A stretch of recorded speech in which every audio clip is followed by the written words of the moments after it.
السلام عليكم ورحمة الله وبركاته.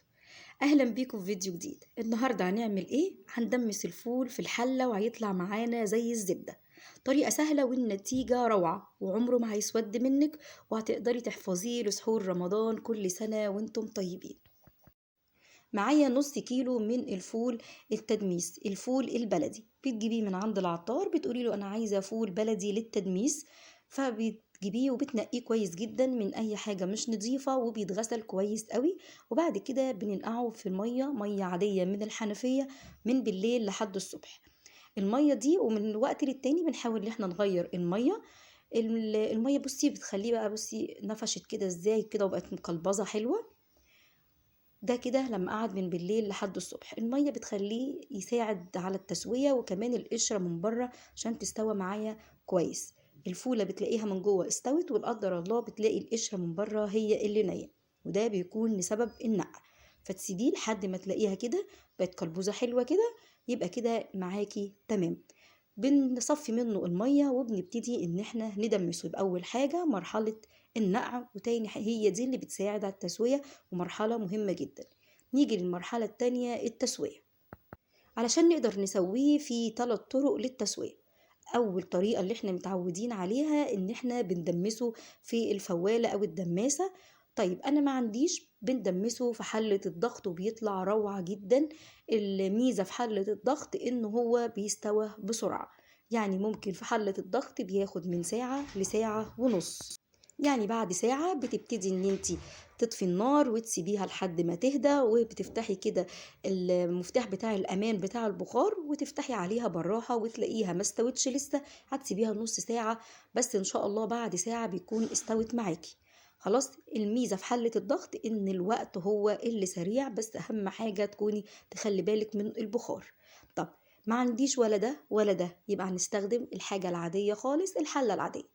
اي نوع حلة عندك، مفيش حلة مخصوص، تيفال، سيراميك، ستانلس، ألمونيا، اي نوع حلة. بس اهم حاجة تكوني سايباله كده براح، علشان خاطر يقدر ياخد راحته في السوى، لان بيقعد مدة طويلة على الحلة. في الحلة طب بيقعد قد ايه في الحلة؟ من 4 ساعات ل4 ساعات ونص، مش اكتر من كده. طيب، والنار بتكون شمعة، يعني نار لا تذكر، اقل درجة حرارة. فلازم تكوني سايباله كده براح في الحلة علشان خاطر ياخد وقته في السوى. يبقى احنا اتكلمنا على ال3 طرق للتسوية: الفوالة او الدماسة، والحلة بتاعة الضغط، وادي الحلة العادية.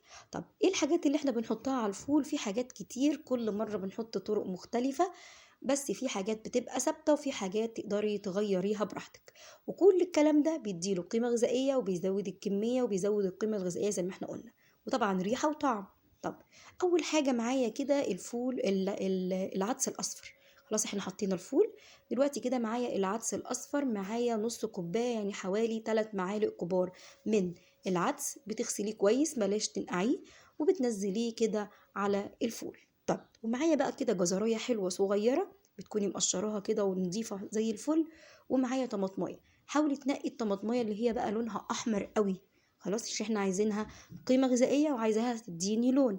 يبقى الجزرايه والعدس الاصفر هيديني اللون الاصفر، ومعايا الطماطمايه دي هتديني اللون الاحمر.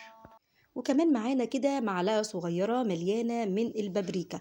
البابريكا اللي هو الفلفل الاحمر البارد. ومعانا كمان معلقة صغيرة مليانة من الكركم.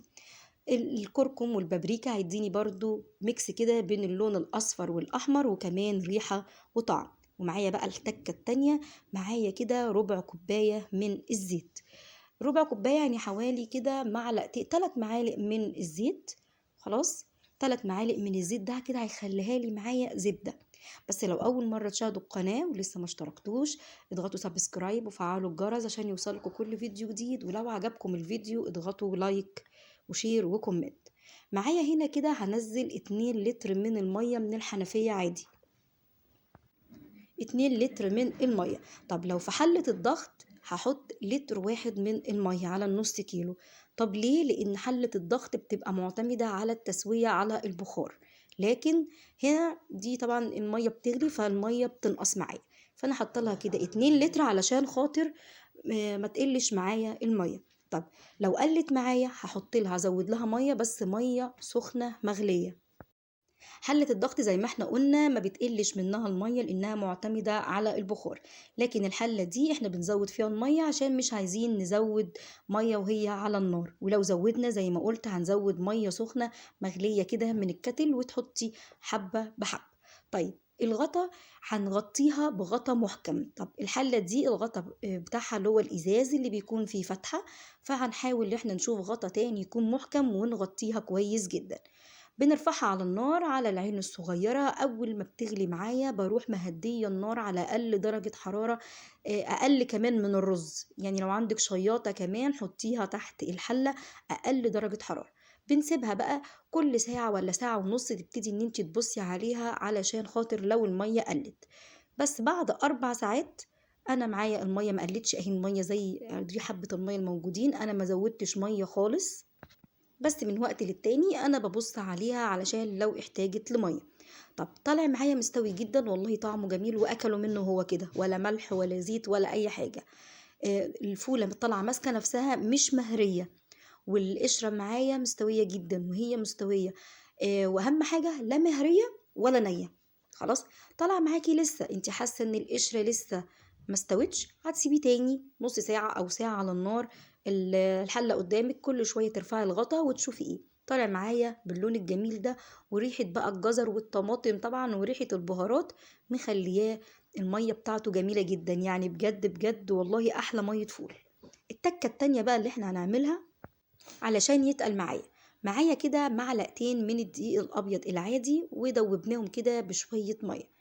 التكه دي حلوه، يبقى احنا حطينا الزيت واحنا جاي قبل ما يغلي معانا، وادي التكه التانية تكه الدقيق. دوبناها كويس جدا، ودلوقتي كده هننزلها على الفول ونرفعه تاني على النار لمدة قد ايه؟ لمدة 5 دقايق بس. اول ما يغلي معايا كده 5 دقايق وانا واقفة بقلب، ما سيبش التقليب، ما توقفيش التقليب وانتي واقفة كده بتقلبي وهو مرفوع على النار. طيب تقدري ان انت تحفظيه في التلاجة وتاخدي منه كل يوم حبة؟ بعد ما بيبرد معاكي بتشيليه كده زي ما هو في التلاجة عادي، وتاخدي منه كل يوم حبة مش هيحصل له حاجة. طبعا المكان والكلام دوت وممكن الكمية تكون كتير، لا، فهنحفظه دلوقتي كده في الفريزر بطريقة سهلة. انا بعد ما كده ما رفعته من على النار بيبقى معايا تقيل كده وحلو. التكة بتاعت الدقيق دي هي اللي بتخليهولي يتقل معايا. طيب بالهاند بلندر بقى تقدري تضربيه بقى وهو سخن كده وهو في الحلة عشان نقدر نستفاد بالجزرة الحلوة والطماطماية. طب في ناس ما بيحبوش ان هو يكون مهروس، هو لما بتضربيه بالهاند بلندر بيكون بالظبط زي الفول بتاع السندوتشات. طب في ناس لا، حابين اللي هو تبقى الحباية كده ظاهرة قدامهم، عايزين يهرسوه هرسة بسيطة. فاحنا هنشيل ده وهنشيل ده عشان ما نزعلش حد، وكمان استفاد بالجزرايه والطماطمايه دول. بصوا بقى الفول بجد جربوه بنفس الطريقه، هيطلع معاكي زبده، ريحته جميله وطعمه حلو وعمره ما هيسود معاكي، وميه الفول جميله جدا. طب ضربنا شويه بالهاند بلندر وشويه شلناهم كده مصححين علشان اقدر استفاد زي ما قلت لكم بالجزره والطماطمايه. ده كده اللي مضروب بالهاند بلندر، تقدري تسيبيه لحد ما يبرد وتضربيه في الخلاط. وده كده الكيس التاني اللي هو الحبايه بحبيتها، بتسيبيه يبرد وتشيليه في اكياس بالطريقه دي، وتحفظي كل كيس لوحده كده في الرف. وبعد كده اول ما يجمد تلميهم كلهم فوق بعض على جنب. تقدري تعملي نص كيلو فول، كيلو فول بألف هنا وشفا، وكل سنة وانتم طيبين. وجربوه بنفس الطريقة هتاكلوا أحلى طبق فول وأرخص كتير من بره.